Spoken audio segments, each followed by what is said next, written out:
Bem, nós recebemos hoje aqui nos estúdios da Capital FM e queremos agradecer a presença aqui do advogado José Antônio Rosa, que é da Comissão de Direito Eleitoral da OAB e é especialista em direito eleitoral. E o José Antônio Rosa comprometeu a vir aqui todas as segundas e quintas até o esclarecimento realmente para aqueles que vão disputar a eleição e também para os eleitores, né? Porque os eleitores precisam saber também como forma, inclusive, de contribuir com a fiscalização da eleição. E a minha primeira pergunta, doutor Zé Antônio, agradecendo a sua presença aqui, é com relação a uma explicação dada na semana passada. Eu já recebi retorno de pessoas que ouviram a entrevista, que gravaram a entrevista, que tem a entrevista gravada do blog do Antero, porque essa entrevista aqui está sendo gerada ao vivo no blog do Antero e vai permanecer lá durante todo o dia e durante o dia de amanhã, inclusive. Eles dizendo o seguinte: olha, eu sou professor da Universidade Federal de Mato Grosso. Aí fui lá comunicar que eu tenho que sair no dia 2 para poder me candidatar. E a universidade não quer liberar, só quer liberar a partir da convenção. E aí? A universidade é obrigada ou não é obrigada a liberar esse cidadão no prazo que a lei diz do dia 2? Ele pode continuar com a sua atividade na universidade, ele não pode ser prejudicado com essa atividade legalmente, ter a impugnação de candidatura? Bom dia, é um prazer tê-lo conosco. Bom dia, Antero, bom dia, amigos ouvintes da Rádio Capital. O prazer é nosso de poder contribuir com a sociedade, não só de Cuiabá, mas do estado de Mato Grosso. Eu digo a sociedade de uma maneira geral, porque isso interessa diretamente aos candidatos a prefeitos e vereadores, a dirigentes partidários e a contadores que vão atuar na campanha, mas interessa também a população para saber da lisura do pleito, do que foi feito, como será feito e por que será feito. Essa é uma questão, Antero e amigo ouvinte, que vive esse problema não só na universidade. Eu tenho enfrentado esse problema em outros locais, na saúde, na educação, de uma maneira geral, do estado e do município. A dúvida que tem todos aqueles que precisam sair dos cargos nos períodos previstos na legislação, e houve uma falta de sincronia entre a saída do cargo e as convenções. Lembre-se que na regra da eleição passada acontecia as convenções do dia 10 de junho ao dia 30 de junho. Portanto, a data para a saída são 3 meses antes das eleições. Portanto, no dia 2 de julho é a data que todos os funcionários de cargos públicos têm que deixar o emprego ou o cargo ou a função, e eles precisam desincompatibilizar. Se for de cargo público, estadual, federal ou municipal, tem direito à remuneração, ao salário. Então ele com a convenção, ele é aprovado em convenção, encaminha ao órgão o pedido de afastamento, e não é um pedido de liberação, é uma comunicação de que vai se afastar. É um direito que ele tem, previsto na lei eleitoral. Então não precisa esperar o retorno do órgão para dizer: olha, eu aceitei o seu afastamento, você pode realmente afastar. Não precisa nada disso, é só comunicar o afastamento. Com a regra nova, da lei nova, as datas das convenções foram alteradas para o dia 20 de julho ao dia 5 de agosto. Portanto, no dia 2 de julho, o candidato a prefeito ou a vereador não terá em mãos o seu nome aprovado na convenção. A ata da convenção não está pronta, não tem ata de convenção. E não tem como suprir. Você vai fazer uma convenção, não sabe o que vai acontecer lá, se vai ser aprovado, não vai ser aprovado. Então, sugiro aos partidos que conduzam as suas convenções no mais tardar até o final do mês, de julho, para que possa ter as convenções, ao invés de gastar os 15 dias de prazo nesse período que se realiza a convenção, gaste aí os 10 dias. Quanto mais cedo terminar a convenção, melhor. Mais cedo pode fazer a campanha, né? Mas também não, porque precisa fazer o registro ainda, não vamos falar disso hoje. Mais cedo pode fazer a campanha porque já pode registrar. Já pode registrar.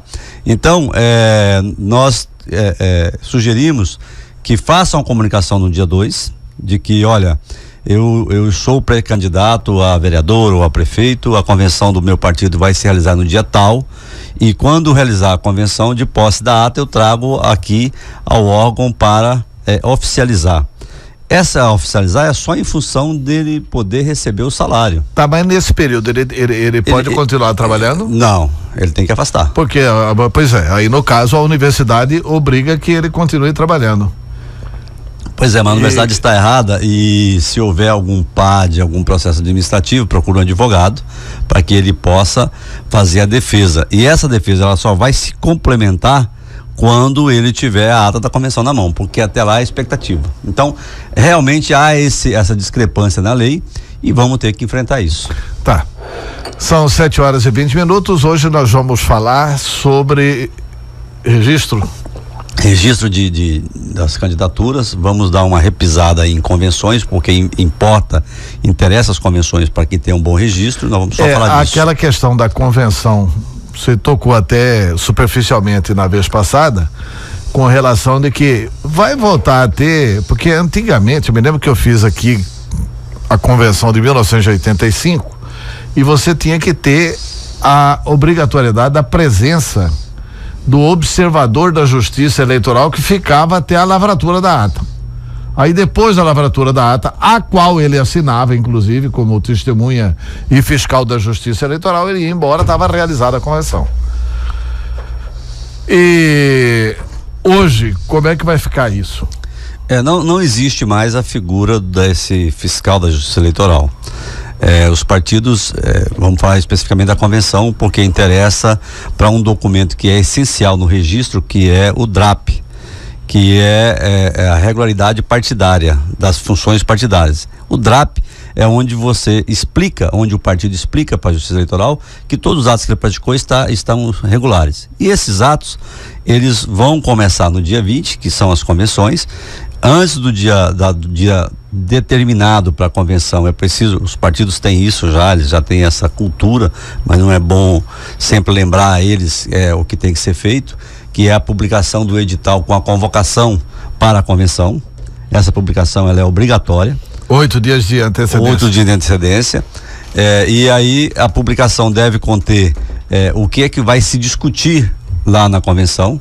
Os candidatos, discutir e aprovar os candidatos a vereador, discutir e aprovar os candidatos a prefeito, discutir e aprovar as coligações. Coligação proporcional e coligação proporcional a prefeito. Pode ser diferente, né? Pode ser diferente, mas todos que participam da proporcional têm que estar participando da majoritária. Não pode ter coligação que vai participar só da proporcional com um partido, e esse partido está numa majoritária, um apoia um candidato a prefeito e outro apoia o outro partido. Todos os que participarem da convenção da coligação proporcional tem que estar na majoritária. Com o mesmo candidato a prefeito na majoritária. Senão, está errado. Não vai ser aprovado, a sua regularidade partidária não vai estar correta. E alguém vai deixar de ser candidato nesse meio aí.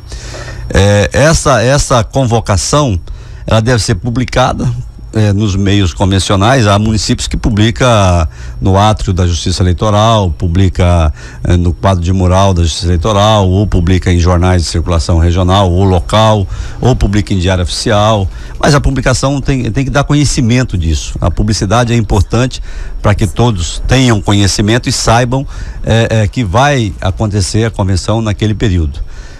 A convenção, eu tenho sugerido sempre o seguinte: antigamente se fazia convenção, começava às 8 da manhã e terminava às 5 da tarde. Eu sugiro que a convenção seja restrita a um horário menor, que ou seja no período da manhã, ou seja no período da tarde, mas assim, de 15 às 19, às 16 horas, 17 horas, de 9 da manhã a 11 da manhã, ao meio-dia, e encerra a convenção. E encerrada a convenção, um outro ato que tem que se fazer, e esse ato aqui eu vou sugerir a todos os partidos que coloquem nas suas deliberações lá dentro quem são os candidatos a prefeito, a vereador, com quem pode coligar no majoritário, na proporcional, como é que vai acontecer isso. Coloquem também lá um item em que vai deliberar sobre a convenção autorizar a executiva do partido no interim entre a convenção, a realização da convenção e o registro das candidaturas, os fatos que acontecerem aí, que precisa ter decisão da convenção do partido, que esses fatos sejam deliberados pela comissão executiva e dê validade a isso como se fosse a própria convenção que estivesse fazendo. Isso porque pode acontecer vários fatos nesse período da convenção até o registro, que altera essa composição, e aí precisa ter um fórum, um meio para se resolver. Feito isso, no dia da convenção, essa convenção precisa ser lavrada em ata. Eu sugiro que escale um secretário para relatar tudo o que aconteceu durante a convenção, número de participantes, a assinatura de todo mundo é obrigatória, tem que ter quórum essa convenção. A assinatura dos que têm direito a voto, né? Que tem direito a voto, e é obrigatório, e é bom colocar lá só os que têm direito a voto. Se não tiver direito a voto, que não seja colocado. Eu já vi convenções serem impugnadas porque tinha gente que assinava na ata da convenção e que não tinha direito a voto, que não era sequer membro do diretório para poder votar naquela convenção. Pessoas que foram lá e resolveram assinar, pura e simplesmente. Então, feito isso e feito esse rascunho, alguém num lugar tranquilo, calmo, para evitar rasura, para evitar que seja rasurado o livro, para evitar que tenha alguma coisa errada, evite riscar, rabiscar, passar o Rorex, fazer alguma coisa em cima disso, mas que possa escrever. Se errar, volta atrás, põe uma vírgula, escreve, digo, e continua escrevendo, para poder ter certinho isso, claro, com clareza para a justiça, a prova de fraude. Feito isso, vamos supor que termine às 17 horas a convenção. Os partidos que fizerem essas convenções têm até 24 horas depois para encaminhar para a Justiça Eleitoral a ata, a cópia do livro ata e a cópia já feita, digitalizada da ata, e encaminhar para a justiça. As duas coisas junto, a ata digitalizada e a cópia do livro.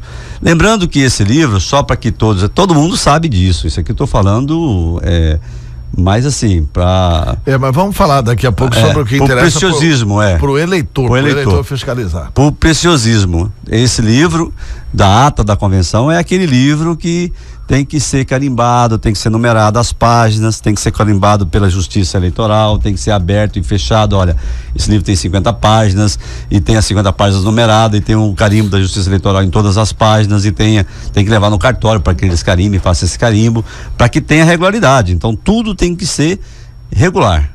Então esta é uma documentação que vai interessar diretamente aos candidatos para que eles possam fazer o seu registro, porque o DRAP, que é a regularidade partidária, são esses os dados que têm que estar corretos.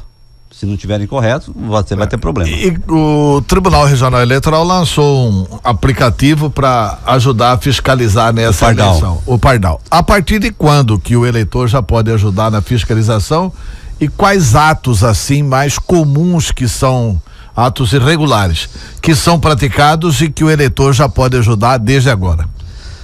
Esse Pardal, ele tem a visão e muito bem vista e muito bem preparada pelo Tribunal Regional Eleitoral, inclusive deve ser modelo para o Brasil.